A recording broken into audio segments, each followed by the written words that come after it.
கனவிலே காணுகின்ற நீங்கள். கனவுல உங்களை நீங்க அப்படியே ஒரு கனவுல நீங்க உங்களை எப்படி பர்சீவ் பண்றீங்க, எப்படி எக்ஸ்பீரியன்ஸ் பண்றீங்க அப்படின்னு நினைச்சு பாருங்க.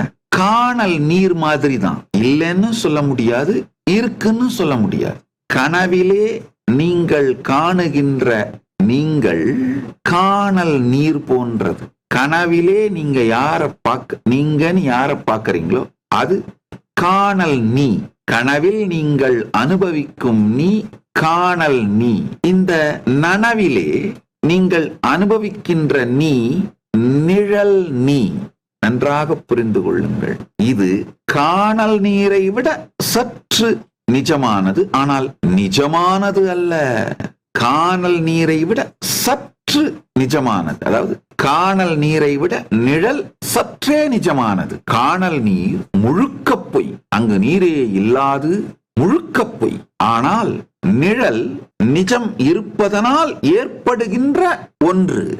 அதனால நிழல் நிஜத்தை சார்ந்து இருக்கின்ற ஆனால் சற்று உண்மை இல்லாதது. இதுதான் நிழல் நீ. கனவிலே காணுகின்ற நீங்கள் காணல் நீ. நிஜத்திலே நீங்கள் நிஜம் என்று நீங்கள் நினைக்கின்ற இந்த உணர்விலே காணுகின்ற நீங்கள்.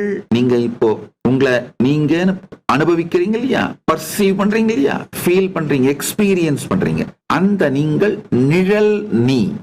நிஜமான நீ.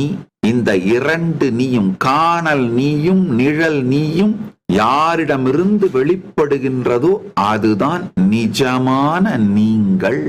குவாண்டம் யூன்னு சொல்ல முடியும். ஆங்கிலத்தில் சொல்லணும்னா ஆழ்ந்து புரிந்து கொள்ளுங்கள்.